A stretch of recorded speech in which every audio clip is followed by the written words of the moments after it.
많은 화가들이 사과를 그렸는데 왜 세잔의 사과는 비쌀까요? 비싼 그림이 좋은 그림일까요? 대체 무엇이 그림값을 결정할까요?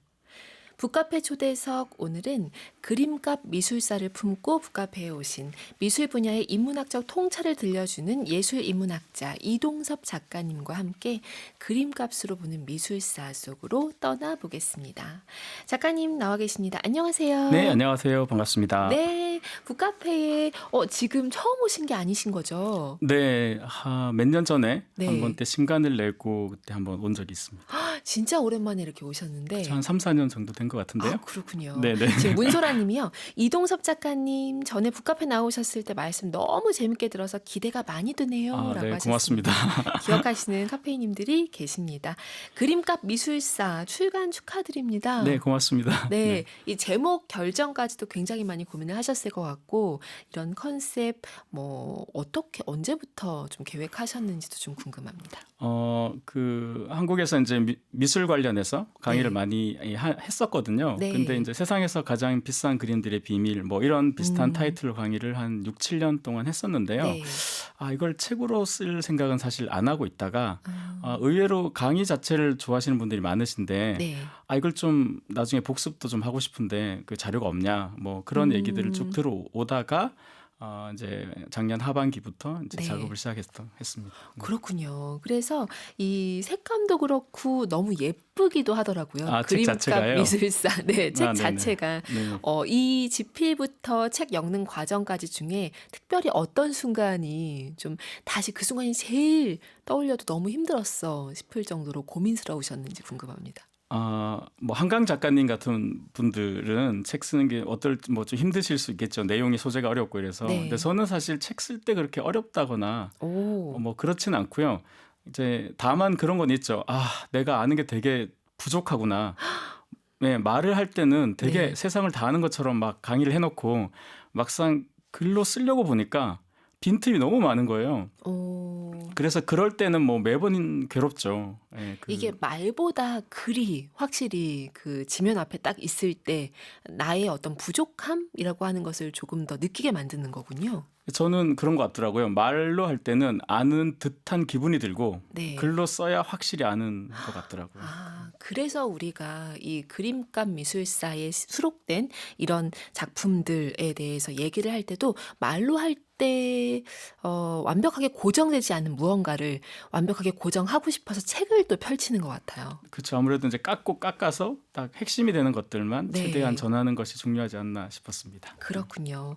여기에 수록된 작품들, 이 책도 이 정도면 그래도 꽤 두툼한 편인데요. 네. 그래도 여기다 넣지 못한 작품들이 또 수록하겠죠? 가장 좀 아까 질문하셨던 거에 네. 답을 하자면 한국 화가들에 대해서 좀 넣고 싶었거든요. 오. 부록으로나마. 네. 그런데 마지막 순간에 이런저런 이유로 사실은 좀 넣지 못한 것이 좀 아쉬움이 남고 좀 더 시간이 지나서 좀 더 많은 자료가 모이고 좀 그랬을 때 다시 그 한국 미술들을 모아서 책을 다시 한번 내면 되겠구나 오. 그런 생각했습니다. 그것도 좋을 것 같습니다. 네. 하미경님, 우와, 너무 재밌겠어요. 그림값 미술사라고 하셨는데요. 저는 이것도 좀 궁금하더라고요. 이 책을 준비하시기부터 시작해서 이제 책의 출간까지 한 1년 이상 걸렸다고 친다면 그 사이에 설마 또 여기 수록된 언급한 그 작품들의 그림값에 변화가 생기기도 했을까? 그렇죠. 1년, 그러니까 매년 보통 네. 이제 리포트가 나오는데요. 그림 이제 가장 비싼 그림부터 쭉 이렇게 순서가 나오는데 네. artprice.com이라는 데서 보통 집계를 하거든요. 근데 책을 다 이제 교정을 넘기고 네. 디자인 한창 하고 이제 출판사에서 작가님 다음 주에 인쇄 들어가요. 이럴 그 순간 있잖아요. 네. 그 순간에 앤디 월의 메릴린 먼로 그 그림 하는 점이 네. 다시 최고가를 경신하면서 다시 팔린 거예요. 그래서 다시 전화해서 잠깐만요 한 다음에 이제 그거 덧붙인 그게 와. 가장 최근에 이제 그림값이 바뀐 그런 그 또한 경매시장에 그렇죠. 긴박감이 네, 들어가 네, 있는 네, 거네요. 네, 네. 끝까지 그렇게 체크를 하셨다라는 네. 겁니다. 아까 전에 우리 1부에서 하승성 님이 주신 질문 이렇게 지금 오시자마자 좀 던져보면 어떨까 싶습니다. 그림값과 상관없이 네. 미술작품의 가격과 상관없이 음, 이동섭 작가님이 소장하고 싶은 사서 네. 소유하고 싶은 작품 3점만 얘기해달라고 하셨는데 근데 저는 이 질문 보면서 이번 그림값 미술사를 읽고 나니까 근데 과연 이동섭 작가님 이렇게 많이 아시는데 그림값과 상관없이 고르실 수가 있을까? 그러니까 이게 네. 신이 저한테 눈은 주셨는데 카드는 안 주셔가지고 네. 참 이 경제력과 이 시각, 네. 눈높이가 너무 많이 어긋나서요. 네. 저는 일체 그림을 소장하지 않고 있거든요. 네, 그렇습니다. 만약에 뭐 무제한의 어떤 부가 있다면 네, 그렇죠. 3점까지 아니어도 딱 한 점? 이 정도? 한번 한 점이면 꿈꿔볼까요? 모나리자죠. 모나리자요. 루브르의 스타라고 여기 써두셨던 네, 모나리자. 근데 프랑스에서 이 책에도 있지만 프랑스에서 절대 국외로 반출하게 하지 않잖아요. 않는, 네, 언젠가부터 하지 않는 그런 작품이죠. 그래도 그만큼의 그 가치가 있기 때문에 그럼 뭐 한 점이라고 하시니까 네. 뭐 여러 점이 되면 뭐 미켈란젤로의 뭐 천지창조도 좋고 다 좋은데 딱 한 점 하면 그냥 모나리자가 제일 상징적이지 않을까 싶습니다. 그렇군요. 흥미롭습니다. 우리 카페인 분들은 어떤 생각하시는지 궁금하기도 하고요. 오시자마자 질문들이 마구 쏟아지기 시작하는데 네. 일단 뭐 간단히 질문을 좀 읽고 갈까요? 김지희님, NFT 시장은 현재는 완전 사그라든 건가요? 완전히. 이걸 사실 네. 제가 요 분야의 전공은 아니어서요. 네. 그렇긴 하지만 제 인상으로는 처음 나왔을 때보다는 좀 많이 이야기가 좀 줄어들고 있지 않나. 그때 막 이렇게 열광하던 그쵸? 네, 네. 막 치솟던 것이 이제 약간은 그때에 네, 비해서는 네. 좀 차분해진. 네, 그런 분위기인 것 같습니다. 네. 방향숙님은 작곡가처럼 보이신다고. 지금 보라로 이동섭 작가님 볼 수 있으니까요. 뭔가 스타일이 약간 작곡가 같다는 것은 어떤 느낌일까? 이게 머리 스타일 때문에 그래요. 이게 제가 어디 가면 다들 음악 하세요? 이렇게 많이 물어보시더라고요. 한두 그러면 번 들어보신 게 네, 아니군요. 음악은 듣고 있습니다. 이렇게 이야기하는데요. 네. 아마 머리 스타일 때문에 그런 것 같습니다. 그렇군요. 예전에 점잖았던 시절에는 그런 얘기 거의 못 들었는데 뭐 아, 헤어스타일을 이렇게 다니니까 좀 좋네요. 네, 좋은데요. 네. 자, 그리고 하아영님 지금 사연 주셨는데 미술과 관련된 시간은 관심사 1순위입니다. 전 미인도 신윤복의 미인도를 신윤복 미인도, 네. 소유하고 싶다라고 네. 하셨습니다. 뭐 우리 말은 다 할 수 있잖아요. 그렇죠. 그렇죠. 말은 다 해볼 수 있습니다. 하나 갖고 안 될 수도 있어요. 쓸어 네. 담고 싶은 작품들이 많습니다. 자, 여기 보면 사과 얘기를 하지 않을 수가 없습니다. 세잔의 사과. 네. 저희가 요 얘기로 이제 작가님을 모시는 카펫을 깔아봤는데요. 네. 많은 화가들이 사과를 그렸는데 특히 세잔의 사과가 주목받고 특히 비싼 이유가 무엇인가? 사실 세잔의 사과가 왜 이렇게 비쌀까 네. 이해하시면 서양 미술사의 한 뭐 좀 과하게 얘기해서 한 30% 정도는 오. 이해한 게 아닌가 뭐 이렇게 봐도 되는데요. 네. 사실 미술사적으로 굉장히 중요한 화가들이 몇 분이 계시는데요. 네. 뭐 다빈치라든지 아니면 마네라든지 그리고 세잔이라든지 뭐 듀상이나 네. 뭐 앤디 워홀도 그렇고 네. 뭐 그런 몇몇의 서양 미술사라는 긴 강을 비유하자면 그 긴 강의 어떤 구비구비를 이렇게 휘돌아가게 만든 그 오. 변곡점을 만든 화가들이 좀 계시거든요. 네. 세잔은 이제 그런 면에서 하나의 상징적 존재이고 두 번째로는 거기에 더해서 지금 현재 미술 시장의 슈퍼스타 뭐 네. 거래량이라든지 거래액으로 따졌을 때 항상 1위는 파블로 피카소거든요. 네. 근데 피카소의 그림값이 오르면 반드시 오르는 사람이 바로 이 세잔이에요. 왜냐하면 피카소는 이렇게 얘기하면 좀 과장이라고 느끼실 수도 있는데 네. 세잔이 없었다면 과연 피카소가 피카소다워질 수 있었을까라는 생각을 하게 되거든요. 네. 그런 여러 가지 역사적 맥락에서도 세잔이 중요한데 근데 왜 하필 사과냐? 네. 근데 이게 뭐냐면 세잔은 여러 종류의 그림을 그렸는데요. 그쵸. 그 중에서도 이제 본인께서 하신 말씀 중에 사과 하나로 파리를 정복하겠다. 이제 그 말씀을 하신 적이 있어요. 그러니까 이제 쉽게 말하면 세잔의 가장 히트곡이 네. 사과인 것이죠. 대표곡 뭐 이런 건 거죠? 그렇죠. 그래서 세잔의 그 정물화를 여러분께서 나중에 한 4,500억이 있으셔가지고 세잔의 정물화를 사신다고 하더라도 사과가 있는 걸 사셔야 돼요. 사과가 없는 걸 사시면 뭐 배, 뭐 네. 나는 사과보다 배가 좋은데 뭐 난 서양배 맛있더라. 이래서 배 있거나 뭐 이렇게 뭐 이런 거 사시면 네. 조금 네. 가격이 좀 그럴 수 있죠. 세잔을 세잔답게 한 바로 네. 그 작품. 그 예를 들면 그런 거죠. 빈센트 van 고흐의 정물화 꽃 그림 가운데 네. 고은 씨께서 생각해 보시면 해바라기를 사시겠어요? 아니면 해바라기 아닌 걸 사시겠어요? 저는 그거 좋아해요. 아몬드 나무.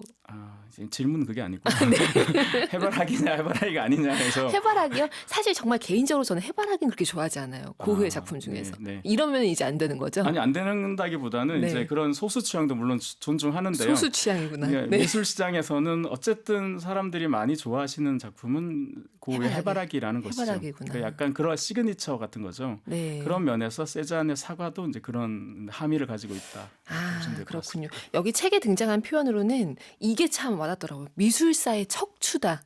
세잔은 네네. 미술사의 척추니까 너무 와닿는 거예요. 네네. 네, 그래서 그런 느낌도 있고 그리고 지금 얘기하셨지만 책에서 질 들레즈의 말을 인용하시면서 화가들이 각자의 방식으로 서양 미술사를 정리를 하고 네. 흐름을 이해한 후에 자신의 시대에 맞는 이제 시대 정신에 맞는 작품 활동들을 한다라고 쓰신 것이 저는 굉장히 흥미롭게 다가오기도 했거든요. 네네. 그렇게 보면 세잔은 정말 획을 그은 네. 새로운 시대 정신을 제시한 인물인 거죠. 시대 정신으로도 볼 수 있지만요. 네. 미술사 얘기를 조금 더 보태자면 네. 서양 미술사를 볼 때 크게 이제 두 가지 유파가 있는데요. 하나는 선을 중심으로 보는 유파예요. 그러니까 선묘, 세상을 어떻게 똑같이 재현할 것인가. 네. 그러니까 선이 중심인 게 피렌체 학파라 그래서 이제 다빈치나 미켈란젤로, 라파엘로 뭐 이런 화가들 그런 화가들이 사실 주류가 되죠. 네. 또 다른 아파 쪽은 이제 색채 중심으로 보는 어. 건데요. 그거는 이제 뭐 티치아노라든지 뭐 틴토로토 같은 약간 베네치아 악파라고 네. 할까요? 그쪽입니다. 루벤스 이렇게 이어지는데요. 그런데 선이냐 색이냐로 대충은 대부분 이렇게 서로 이제 뭐 관계 다투어 왔다고 할까요? 그랬는데 세잔은 처음에는 인상파의 영향이라고 보자면 네. 색채 중심으로 기우는 게 아닌가라고 오. 생각했는데 세잔은 선도 아니고 색도 아니다. 니네 다 틀렸다. 내가 맞다. 네. 그러면서 세잔이 내세웠던 게 형태예요. 폼. 형태가 중요하다. 여기서 이제 피카소가 깨달음을 얻어서 저기 뭐죠? 그 큐비즘이라고 네. 하는 그걸 양식을 만들어내게 되거든요. 네, 그런 면에서 봤을 때 이제 시대 정신도 있지만 물론 이 미학적으로 봤을 때 새로운 하나의 기준점을 또 마련했다. 마련한 사람이다. 이렇게 볼 수도 있다. 너무 흥미롭습니다. 자, 그러면 이쯤이 북카페 2부 어깨쯤인 것 같습니다. 북카페 초대석 어깨 퀴즈.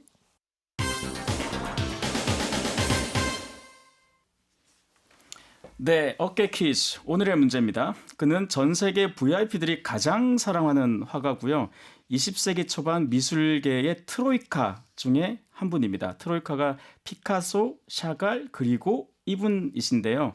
피카소가 굉장히 부러워하고 영향도 많이 받고 시기 질투도 많이 했던 분인데 심지어 이런 말도 했습니다. 그의 뱃속에는 태양이 들어있다.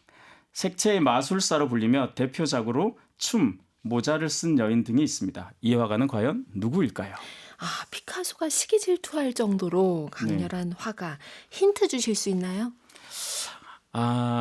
카페를 좀 자주 가시는 분들은 네. 우리나라에 좀 그래도 세련됐다? 좀 이런 카페에 가시면 대부분 이분의 포스터가 붙어 있습니다. 포스터에 이름도 쫙 적혀 있고. 그럼 이렇게 그 이름이 약간 이렇게 타이포라고 하나요? 이름 자체가 되게 디자인이 세련되게 되어 있는 경우도 맞아요. 많고요. 보시면 다들 아마 아시는 그림일 것 같습니다. 그 사람이 누구인가? 우리나라의 그 세련된 카페라고 얘기하셨는데 북카페도 네. 우리도 세련된 카페잖아요. 네네. 북카페에 힌트 살짝 더 드리면 북카페에 이제 제작하시는 우리 수뇌부의 지금 저기 앞에 앉아 계신 우리 박민아 PD님의 별명이 바로 이것입니다. 어쩌다가 이렇게 색을 과감하게 쓰시는. 네. 아주 어릴 때부터 색을 과감하게 쓰시는 네네. 분이셔가지고요. 그래서 이제 별명이 제가 뭐뭐 PD님 이렇게 자꾸 방송에서 언급한 적도 있어요. 우리 북카페 다 수뇌부 별명이 있기 네네. 때문에 그것을 정말 찐 카페인 분들이라면 아실 수 있는 힌트 하나 더 드립니다. 결정적 힌트겠네요. 네. 아마 굉장히 지금 이것이 퀴즈로 나온 것에 되게 반가워하시고 계실 것 같습니다. 자, 그러면 8069 쓰시는 카페인님, 피디님 하셨어요. 정답을 바로 아셨어요. 아, 지금. 그런가요? 네. 아, 네네. 이렇게 아시는 분도 계시고 그렇지 않아도 지금 우리나라 세련된 카페에 가면 포스터로 만날 수도 있고 등등등 많은 지금 정보를 주셨습니다. 정답 아시면 오답도 좋고요. 샵 1045 50원 100원의 유료 문자 또는 반디 앱으로 보내주시기 바랍니다.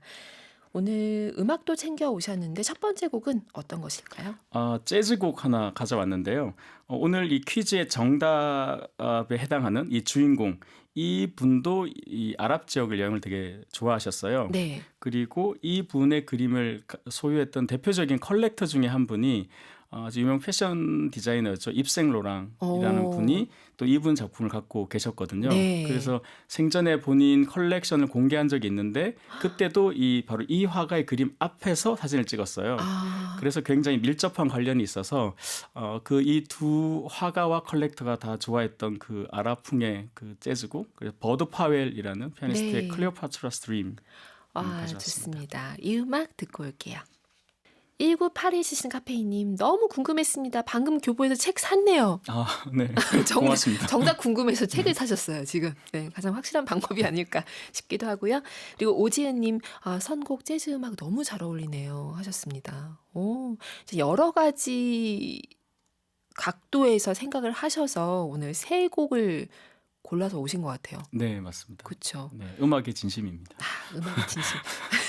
괜히 작곡가 스타일이 나오는 것이 아닌 거군요. 신미경님, 오늘 너무 재밌는 이야기라서 외출 준비 중에 초집중합니다. 항상 좋은 책과 내용 감사합니다. 외출 준비 중에 이렇게 라디오에 홀리면 네. 뭐 빠뜨리고 갈 수도 있어요. 그렇겠네요. 네, 미경님 잘 챙겨서 나가시기 바랍니다. 8773 쓰신 카페이님, 보고 마치고 잠시 커피 시간에 보고를 마치고, 네. 보고 마치고 잠시 커피 시간에 청취, 울산 날씨 쾌청 이상훈입니다 하고 이렇게 사연 주셨고요. 정말 많은 사연들이 오고 있는데요. 자, 이 책 속에 담긴 이야기들 계속 따라가 보도록 하겠습니다. 이 그림값, 비싼 그림이 좋은 그림인가요? 이렇게 단도직입적으로 질문을 만약에 드린다면 뭐라고 답하실 건가요? 비싼 그림이 좋은 그림이죠. 이렇게. 비싼 그림이 참 좋은 그림이에요. 왜냐하면 그 그림을 소유한 사람한테는 더없이 좋은 그림입니다. 소유한 사람은 당연하죠. 네. 왜냐하면 비싼 그림은 투자 목적으로서 굉장히 좋은 그림이거든요. 그렇죠. 예를 들어서 되게 스티비 윈이라는 분이 계시는데요. 네. 미국의 카지노 재벌이고 호텔 재벌인데요. 네. 영화 오션스 11 보신 분은 아마 그 호텔에서 조지 클루니랑 그 브래드 핏이 이렇게 털려고 하는 호텔 있죠. 그 호텔의 실소유주였는데 오. 이분은 고갱, 뭐 고흐, 르누아르 이런 그림을 뭐 네. 1,000억씩 주고 막 사요. 그러니까 엄청나게 많은 그림을 그 네. 카지노에 가면 볼 수도 있고 실제로 구매도 할 수 있어요. 그런데 이분은 앞을 못 봅니다. 네. 그러니까 못 직접 봐요. 보고 감상할 수 있는 것이 아닌데도. 그림을 못 봐요. 눈이 이게 네. 약간 원래 태어나기가 좀 문제 있어가지고 그런데도 그림을 사요. 네. 왜 사겠습니까?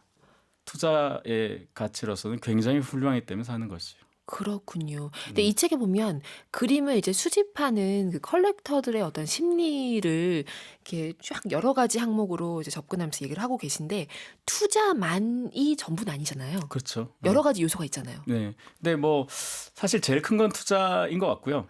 왜냐하면 이게 뭐 우리가 5만 원짜리 뭘 사더라도 네. 뭐 고민을 하잖아요. 이게 그렇죠. 내가 옷을 하나 사더라도 뭐 이걸 입을까, 이 가격에서 살 것인가 뭘 하는 것처럼 뭐 몇백억, 뭐 물론 이제 수억, 수십억도 있지만 네. 몇백억, 천억 넘어가는 걸 살 때는 투자를 생각하지 않을 수 없고요. 네.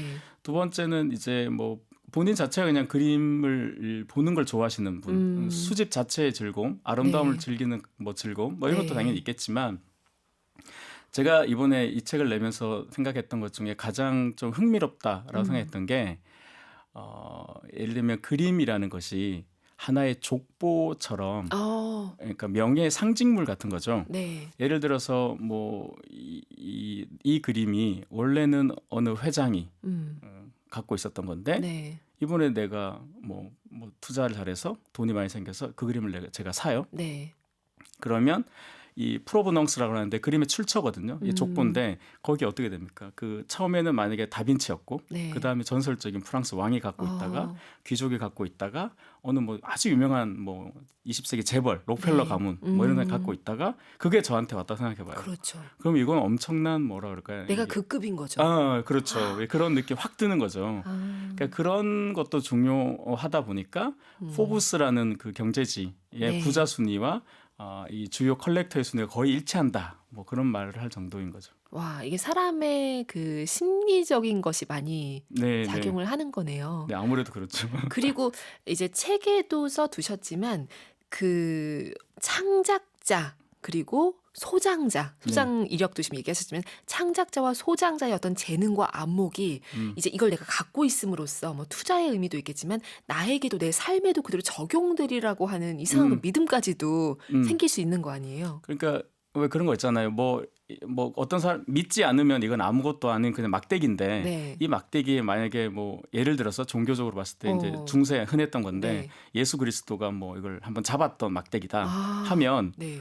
그냥 막대기인데 어, 이건 그냥 막대기가 아니죠. 그렇죠. 그걸 알고 믿는 사람들에게는 그분이 그 손길이 닿았던 막대기잖아요. 그렇죠. 마치 그림도 다빈치의 어떤 데생 같은 경우도 빌 게이츠 회장도 그 노트를 350억에 샀는데 아. 72쪽짜리? 그러면 그 네. 노트에 뭐 보려고 샀겠어요? 그 내용은 다 공개되어 있는데. 그렇죠. 근데 다빈치의 그 어떤 손길과 숨결과 그게 다 들어가 있다고 생각하면 그걸 내가 딱 사는 순간 마치 나에게도 그 창의성이 전염되거나 전해지지 않을까 하는 그런 기대감 같은 게 생기는 것이죠. 그런데 그렇게 갖고 있다가 이제 꽁꽁 나 혼자만 가지고 있는 경우도 있지만 얼마 후에 또 값을 높게 받고 팔기도 하잖아요. 네네. 팔다는 이제 그런 심리적인 효과는 뭐 다른 걸로 또 충족이 되는 거겠죠? 그러니까 얘는 이제 내보내는 제가 그렇게 비싼 걸 안 사봐서 아직 잘 모르겠지만, 네. 그러니까 뭔가를 살 때 이제 여러 목적이 있겠죠. 네. 근데 그런 소유를 하고 뭐 일이 좀 잘 풀렸을 수도 있고, 뭐 아니면 더 또 큰 뭔가를 또 구매하시기 위해서 다른 또 영감에 무언가가 네, 생길 어쩔 수 수 없이 있고 또 이렇게 하실 수도 있고, 네. 뭐 그렇지 않을까 싶습니다. 흥미롭습니다. 그러면 이번에 그림값 미술사 중에서 한 부분을 이동섭 작가님 목소리로 직접 듣고 오도록 하겠습니다. 어떤 부분 읽어주실 건가요? 그 보통 이제 책을 쓰시는 분들은 잘 아시겠지만 대부분은 서문을 맨 끝에 쓰게 되거든요. 네. 내용을 다 쓴 다음에 마지막에 써서요. 그래서 어떤 구절을 읽을까 하다가 저자 서문을 그냥 오. 전체적인 내용을 압축적으로 이제 표현하고 있는 부분을 읽어드리도록 하겠습니다. 가장 마지막에 쓰신 부분인 거죠? 네. 저희 낭독 듣고 올게요.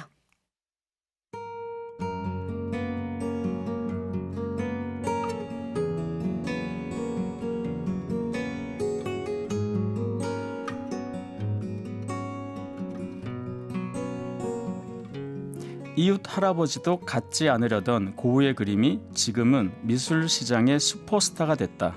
그 사이에 무슨 일이 있었을까?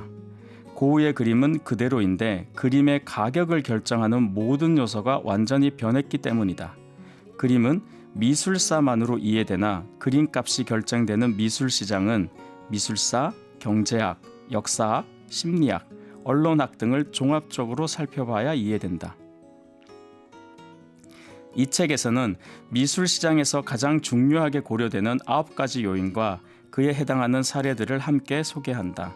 수록된 요인들의 순서가 중요도의 순서는 아니지만 차례대로 읽어나가는 쪽이 그림의 가치와 미술 시장의 특성을 보다 쉽게 이해할 수 있을 듯하다.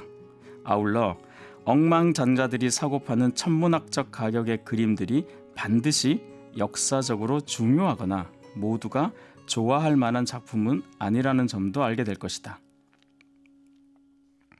미술사는 높고 거대한 산과 같아서 정상에 이르는 길은 여럿이다.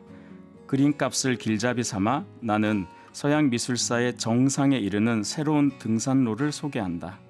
한 번에 완주해도 좋지만 중간중간 화가의 애틋한 사연과 아름다운 그림들도 천천히 음미하길 바란다. 그것은 버려지는 시간이 아니라 미술에 대한 안목이 깊어지는 과정이다. 지식은 마음으로 전해져야 온전히 내 것이 된다.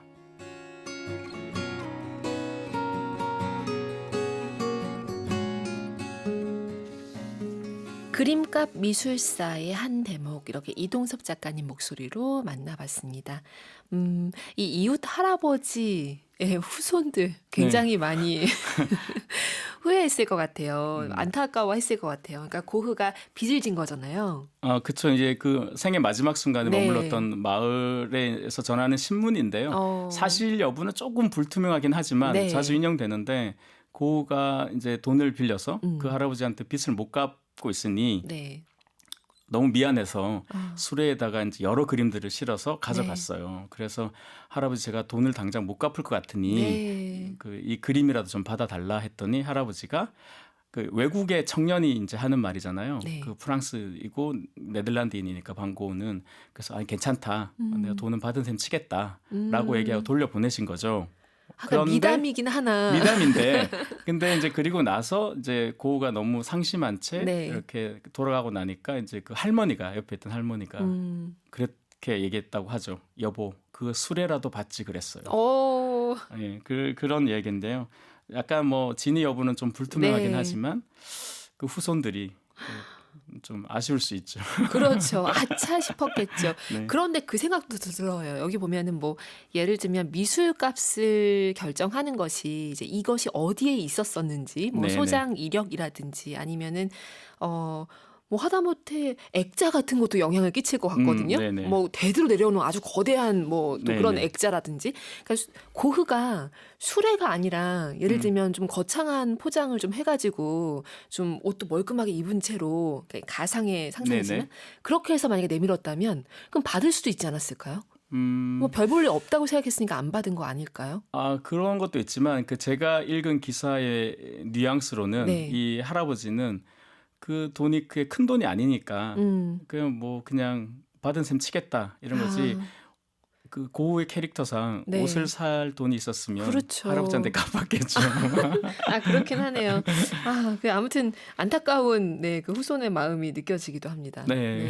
뭐 그래서 우리가 또 고흐의 작품들 미술관에서 많이 만날 수 있는 것 네. 같기도 하지만 네네. 네, 여기 보면 너무나 재미난 얘기들이 많이 있는데요. 이것도 흥미롭더라고요. 그 예를 들면 영국의 수출 금지 규정 같은 네네. 것, 그러니까 문화재를 자국의 문화재를 보호하기 위해서 해둔 규정, 그것 때문에 경매를 통해서 낙찰을 받아도 이걸 바로 가지고 영국을 뜨거나 할 수가 없는 거잖아요. 이 네. 얘기 좀 들려주세요. 그 라파엘로라는 화가가 있는데요. 네. 뭐 르네상스의 3대 천재라고도 하고 다빈치의 화풍을 이어받은 적자이죠. 네. 라파엘로의 이제 그 우리가 흔히 보는 성모상 그 그림 중에 이제 벽화의 스케치 그림이 A4 사이즈였는데요. 네. 그게 한 300, 한 5, 60억, 400억 조금 안 되게 이제 경매에 낙찰이 됐는데 영국에서. 그런데 영국 정부에서 이제 그런 게 있죠. 이게 한번 영국을 벗어나면 네. 다시 우리 땅에 오기가 어렵다. 아, 근데 이게 마치 낙찰자가 이제 추정컨대 이제 중동인으로 이제 네. 그렇게 짐작이 돼서 이제 당연히 그 사람은 돈을 내고 가져가야겠다라고 하니까 영국 정부의 이제 익스포팅 바라고 그러니까 약간 잠시 멈춤 같은 거죠. 네. 그래서 이 기금을 로터리는 기금을 마련해서 만약에 350억이면 350억의 기금이 마련이 되면 영국 정부가 우선 협상권을 가지는 거예요. 그래서 영국 정부가 그거를 이제 왜냐면 영국의 테이트나 이런 데서 갤러리에서 네. 사 돈을 주면 그 미술관이 가져갈 수 있는 거죠. 우대를 해주는 거네요. 그러니까 어떻게 보면 자본주의에서 네. 좀 다소 좀 자본주의적이지 않은 방식 같고 또 어떻게 그렇죠. 보면 그래 이건 사실은 그냥 하나의 그림이 아니라 문화재급이잖아요. 네. 그러니까 문화재 반출을 또 막는 또 그런 효과가 있는데요. 항상 성공하는 건 또 아니에요 이게. 왜냐하면 뭐 예를 들어서 뭐 제 책에 써 있지만 게티 미술관에 지금 가 있는 네. 그 앙투안 와토의 그림 같은 경우도 한 4, 500억 정도에 낙찰이 됐으면 기금이 많이 되는데 네. 그걸 훌쩍 넘어가 버리니까 너무 이거 많은 어떡하지? 돈이 필요하니까. 예, 또 그 공교롭게 그 시기에 네. 티치아노 작품도 그게 또 걸린 거예요. 그래서 티치아노와 와토 중에 티치아노 걸 먼저 이제 미술관들이 사느라고 네. 와토는 이거 어떡하지 하다가 네. 거기는 결국 이제 처음에 이제 뭐 한 50% 채우고 뭐 이렇게 해서 계속 연기가 네. 되다가 몇 년 만에 다시 그냥 구매자였던 게티 미술관으로 가게 된 거죠. 그렇군요. 네. 근데 그렇게 정말 변수들이 많이 있기 때문에 작품의 지금 얘기하셨지만 작품의 운명이라고 하는 것이 또 네. 재미난 스토리를 만들어내는 것 같기도 해요. 그렇죠. 아무래도 이게 돈만 있다고 그걸 살 수 있는 것도 아니고 그렇죠. 그러니까 여러 가지로 이제 고려되는 여러 요소들이 있고 음. 심지어는 요거에 관련한 좀 더 재미난 에피소드는 네. 영국만 그런 거냐? 그건 네. 아니거든요. 네. 프랑스도 좀 이런 비슷한 법이 있는데 그래서 뭐 피카소 작품을 샀는데 못 갖고 음. 나갔어요. 네. 그랬더니 이 소유자가 이제 여러 가지로 보다 보니까 프랑스 정부에서 원하는 게 뭔지 파악이 됐겠죠. 음. 그래서 피카소의 다른 작품을 사서 어. 국가에 이제 기증을 하고 네. 그 대신 본인의 작품을 갖고 나가는 그런 사례도 있습니다. 그러니까 근데 그 부분 재밌었는데 그 다른 작품의 가격이 200억 원이에요. 뭐 그 200억 원을 정도야. 아니 요걸 사기 위해서 이것도 사서 이거는 지금 두 번째 산 거는 기증하고 나가라라는 네네. 건데 그게 200억 원이라는 것이 네. 그 집에서 포기할 법도 한데 이분은 그렇게 하셨죠. 그러나 손해 보지 않았다. 네, 그리고 나중에 그 라는 사이에 거. 가격이 훨씬 올라 버려서 네. 200억짜리 그림을 하긴 했지만 그래도 훨씬 많은 이득이 남았죠. 너무 흥미롭습니다. 네. 뭐 이게 그냥 돈만 있다고 살 수 있는 것이 아니고요. 노력을 보여야 되는 경우도 굉장히 많더라고요. 맞습니다. 자, 이런 이야기들 잠시 음악 듣고 와서 계속 이어가도록 할게요. 두 번째 곡은 어떤 거 준비하셨나요? 이 경매이다 보니까요. 이 경쟁이 굉장히 많이 벌어지는데 경쟁심에 관한 이 어떤 음악 어떤 게 있을까 하다가 이제 잘루지, 그러니까 프랑스어로 잘루지가 이제 질투인데요. 이 탱고 잘루지 뭐 이렇게 네. 보통 얘기하는데 사실은 탱고는 그 아르헨티나 네. 음악인데요. 이건 이제 덴마크 이 작곡가의 이 곡인데요. 지금은 굉장히 많이 이 연주되는 그런 영상입니다. 그러면 탱고 잘루지 듣고 오겠습니다. 윤고은의 EBS 북카페와 함께하고 계십니다. 오늘은 그림값 미술사를 품고 오신 이동섭 작가님과 이야기 나누고 있습니다. 강윤미님, 설명을 들은 후 이 음악이 너무 잘 어울립니다. 라고 하셨어요. 네. 고맙습니다. 그리고 강영은님은요, 모나리자를 최고의 작품으로 생각하고 계시는데 작품과 어울리는 곡이 있으면 추천 부탁드립니다. 모나리자와 어울리는 곡. 뭐 모나리자가 유럽 고전의 완성이라고 네. 본다면 서양 음악사의 고전의 완성은 뭐 아무래도 바흐가 아닐까 싶어요. 바흐의 곡들이 바흐의 어울리지 않을까 싶습니다. 곡들로. 네. 이서우님, 어제 그림 전시회 갔다가 작은 소품들이 대부분 팔리고 조금 남아서 구입할까 망설였는데 몇 점이 아른거립니다. 몇 점이 아른거린다고 하는 이런 마음, 이런 거 좀 겪어보셨나요? 미술 세계에 관한 제가 이런 걸 안 이렇게. 겪는 사람도 있나요? 아른거린다. 이게 근데 저는 그 구매의 기준은 그겁니다. 네. 꿈에 나오면 삽니다. 꿈에 나오면. 꿈에 안 나오면 안 삽니다. 여기 이 책의 그림값 미술사에 나오는 작품을 사기 위한 노력들이 네. 이제 구매자나 아니면 이제 판매하는 사람이나 막 여러 개 있는데 꿈에 나와야 된다라고 하는 이것은 가장 어려운데요. 논리의 끝이 원래 무논리라고. 네. 그러니까 너무 이 그림에 대한 열망, 아니 그림이 아니든 어떤 뭐 옷이든 무엇이든. 책이든 작품이든 네. 여기 지금 이서훈님 말씀으로 하면 소품이겠죠. 그 몇 점이 이제 꿈에까지 나오면 이건 사야 되는 거죠. 온몸으로 갖고 싶다는 거잖아요. 그렇죠. 무의식까지 지배할 그러니까 정도로. 그건 사야 되죠. 인생에 그런 거 몇 점 없습니다. 그렇군요. 네. 이 책에 보니까 그 클림트 작품 아델레 블로바워의 초상 이런 거 네. 사기 위한 노력들도 뭐 이제 영화화도 많이 되고 네, 했었지만요. 맞습니다. 아예 노예 갤러리를 만들고 열고 네네. 그러니까 이게 미술관을 열 정도의 노력도 필요하다는 거잖아요. 어떤 경우에는 경쟁이 붙고 막 이러면. 그렇죠. 그 이제 클림고 그림은 아마 보시면 다들 아실 만한 네. 그림인데요. 그 클림트의 대표작이라고 하는 것이 키스잖아요. 네. 그것과 거의 유사한 느낌을 주는 그 초상화인데요. 금빛이 찬란하게 빛나는 네. 그 초상화인데 그게 이제 나치에 뺏겼다가 오스트리아 정부한테 갔고 그게 이제 적법한 상속자인 조카가 네. 소송을 걸어서 마침내 되찾는 얘기인데 맞아요. 그 사이에 이제 법적 소송이 한 7, 8년 걸려요. 그때 그 유명 그 화장품 브랜드의 네. 창업자의 가족, 손자죠, 아들이 이제 이거를 저 그림 내가 갖고 싶은데 저분을 설득시키려니까 네. 돈만으로는 안 되는 경우가 많거든요. 그쵸. 그러니까 돈은 누구든 더 많이 제시할 수도 있으니까 저분의 마음을 이제 움직이기 위해서는 네. 변호사나 이런 이제 법적 조언도 많이 해줬기도 했지만 네. 그 노이에라는 게 이제 독일어로 뉴라는 뜻이잖아요. 음. 그래서 뉴욕에다가 이제 그쪽 그 시대에 이제 독일과 비엔나, 오스트리아 네. 미술을 전문으로 취급하는 갤러리를 열었던 거죠.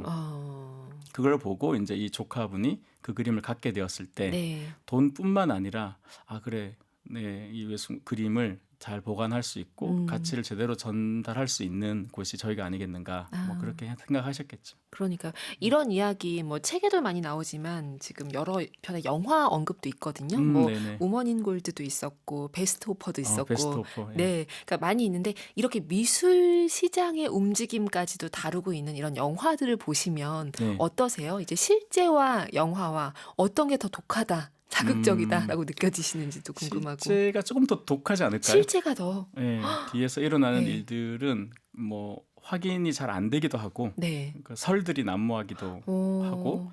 근데 영화는 조금 더 이제 재미 위주로 네. 뭐 하잖아요. 이제 그렇기 때문에 제가 모르는 또 당연히 현실이 있겠죠. 네. 이 그림 시장의 경매장 뒤편에서 벌어지는 그쵸. 그런 것들이 그냥 제 짐작으로는 조금 더 그런 베스트 오퍼나 이런 거보다 조금 더 독하지 않을까? 영화는 순하다. 상대적으로. 상대적으로. 네. 네, 현실이 더 독하다라고 느끼신다는 거죠. 이 책에서 그 빈센트 반 고흐와 고갱 사이의 이야기를 더 또 짐작할 수 있는 또 그런 그 편지 얘기가 있더라고요. 네, 이 80년대에 이제 이 파리에 살던 네. 영국인 부부가 그 파리 가보신 분도 아시겠지만 헌책방이 지금도 참 많잖아요. 네. 그래서 그냥 이렇게 가서 헌책방에서 고흐 책이 있길래 하나를 샀어요. 근데 책을 사면 이렇게 쭉 넘겨보잖아요. 네. 넘겨보니까 뭐 편지가 있길래 그냥 편지네 하고 이렇게 보고 그냥 집에 가서 그냥 꽂아둔 거죠. 그러니까 이 책을 정말 읽으려고 했다기보다는 제 예상으로는 그냥 그런 데 가서 책을 사는 그런 마음을 가진 분들인 거죠. 그래서 책에 꽂아놨는데 어느 날 이렇게 왜 그런 거 있잖아요. 책 사놓고 쭉 있다가 책장에 어느 책이 갑자기 나한테 말을 거는 느낌. 있죠. 그래서 다시 꺼내봤더니 그 편지가 이제 그래 맞아 그때 편지가 있었지. 편지를 펼쳤더니 그러니까 쉐오 모나미 고갱, 그러니까 친애하는 나의 친구 고갱으로 네. 시작하는 편지가 있고 끝에는 뭐 빈센트 이렇게 사인된 게 있더라는 거예요. 그래서 뭐 그냥 보니까 편지인데 그런 거 있잖아요. 설마 이게 진짜겠어? 라고 생각을 한 거예요. 다시 저 같아도 놔뒀어. 그럴 것 같긴 해요. 그죠? 그냥 난 여러분 헌책방에 책 샀는데 김환기나 네. 이중섭 그림 막 이렇게 있으면 이거 뭐 복사한 건가? 뭐 그렇죠. 그냥 이렇게 생각할 수도 있잖아요. 우리끼리 놀이하는 거죠. 고갱 고흐 놀이 이런 거 그런 건 줄 알 것 같은데. 이제 친구가 이 집에서 파티를 하고 있는데 런던에 있던 친구가 네. 자기 집을 거쳐서 암스테르담을 가는 친구가 있었대요. 네. 근데 그 친구가 오니까 이제 부탁을 한 거죠. 야 이거 아무리 봐도 이게 진짜 펜으로 쓴 거고 이게 좀 의심스럽다. 그랬더니 이제 그 친구가 그럼 너 가는 길에 그 암스테르담에 있는 반고 파운데이션 이제 그 미술관 네. 거기에 한번 내가 보내볼게 한 거예요. 그리고 이제 얼마 후에 한 통의 전화가 와서 네. 진품입니다. 이렇게 된 거죠. 저는 이런 얘기가 이제 책에 있거든요. 재미나게 실려 있는데 읽는데 그 영국인 부부가 네. 그 암스테르담 가는 그 친구에게, 그러니까 지인에게 그 편지를 부탁했다는 데부터 벌써 심장이 뛰어요? 예. 이거 이렇게 부탁해도 되는 거야? 사본을 보낼 수도 없고. 사본은 안 되죠. 그렇죠. 진품을 보내야 돼요. 그렇죠. 진품입니다 해야 되는데 이거 이러다가 혹시나 네. 중간에 어떻게 또 네. 독한 세상이잖아요. 현실은. 그런 그 지인이 상상을 혹시 이거를 약간 어떻게 바꿔치기 한다거나 네네. 아니면 갔는데 거기서 바꿔치기 할까봐 저는 직접 들고 가야지 막 이런 마음으로. 네네. 네, 근데 그런 뭐 독한 스토리는 없더라고요. 그래도 그냥 잘 전달은 됐고. 그렇죠. 뭐 우리나라 드라마면 거기서 약간 반전이 또 네. 들어가야 되겠지만. 바꿔치기라든지. 그래서 이제 실제로 그래서 이제 그 편지가 그냥 아무 편지가 아니라 네. 심지어는 그 가장 서양 미술사의 3대 스캔들 중에 하나죠. 고흐의 귓불을 자른 스스로 그 사건 네. 직후에 쓴 편지더라고요. 그렇다 보니까 더 그 중요성, 과연 귓불을 누가 잘랐고 왜 자르게 됐는가, 네. 그 진실에 한 발짝 다가서게 되는 결정적인 어떤 내용들이 좀 담겨 있는 편지였던 거죠. 그래서 이 편지의 가치가 굉장히 높게 평가되었고 그 당시에 90년대 초반으로 기억하는데요. 그때 그 편지 3장이 네. 1억 5천 정도에 팔렸으니까요. 어. 비교를 하자면 99년도 당시에 우리나라 분당의 30평대 아파트가 9천만 원이었어요. 네. 그러니까 그 아파트의 한 두세 채 정도 가격이니까 지금으로 따지면 굉장히 고가인 셈이죠. 그러니까요. 이게 사람들이 값을 쳐준다라고 하는 것은 그만큼의 값을 부여한다라고 하는 것은 그만큼 이것에 대한 관심, 가치를 인정한다는 의미이기도 한 거잖아요. 중요도가 높다는 거죠. 그렇죠. 네, 그래서 실제로 그 편지가 그 여러분 뭐 많은 분들 좋아하시는 고흐의 그 남프랑스 시절 그 네. 아흘레 노란 집, 네, 지금 없어졌습니다만 네. 그 근처에 있는 레아투 미술관의 그 작품을 아흘레 시민들과 그 돈을 모아서 그 작품을 산 거예요. 아, 당연히 저는 방구 미술관에서 살 줄 알았는데 네. 그 시민들이 그 그림 편지를 샀다는 것이 오히려 저는 더 큰 감동으로 다가오더라고요. 왜냐하면 남프랑스에는 고흐의 진품이 딱 그거 하나 있어요. 그러니까 지키고 싶은 마음이었고, 예, 그렇죠. 예, 그거라도 네, 그런 맞아요. 면에서 참 와닿는 마음이었습니다. 가면 볼 수 있는 거네요. 네네, 거기에서의 그렇습니다. 진품 편지를. 네. 와, 이런 얘기들이 굉장히 흥미롭게 많은데요.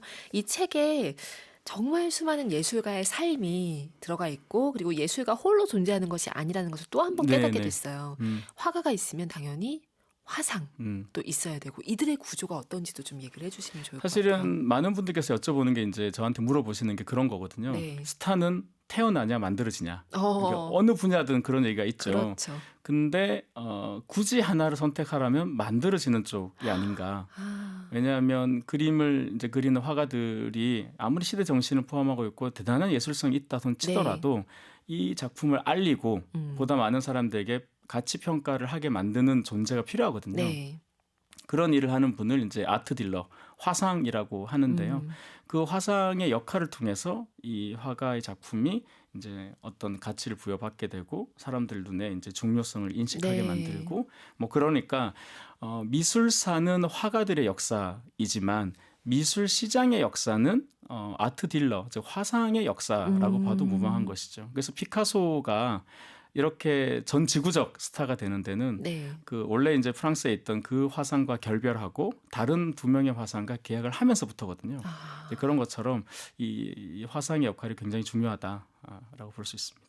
정말 중요하네요. 서로 이 화가들, 예술가들 사이에서도 그런 정보들이 오갈 거 아니에요. 그렇죠. 예. 누구랑 계약했다, 어쩌다, 뭐 이런 것들. 그렇죠. 현대 미술가들 중에서도 어느 갤러리랑 계약을 했다 하면 네. 아 이제 좀 뭐 이 화가는 어떻게 되겠구나라는 게 좀 짐작이 되죠. 그렇죠. 네네. 아주 흥미로운 얘기들이 가득하고요. 저희가 거기까지 얘기는 하지 못했지만 저는 잭슨 폴록 얘기가 너무 아, 마음이 아팠습니다. 네, 저도 마음이 아픕니다. 네, 이 인물에 대해서 이런 이야기가 있었구나라고 하는 것을 이 책을 통해서 저는 처음 알게 됐거든요. 그래서 흥미롭더라고요. 그래서 뭐 폴록 얘기 짧게만 하자면 네. 사실은 우리가 미술 학원에서 이렇게 빨대 물감을 해서 물감 떨어뜨리는 네. 그 기법 드리핑 기법이라고 하는데요. 그 기법으로 이제 그림을 그리고 작년 기준으로도 세상에서 가장 비싼 그림 한 3, 4위 정도가 네. 그 폴록의 그림이거든요. 제목이 다 무제여서 이게 참 기억하기가 어려운 네. 그런 작품인데요.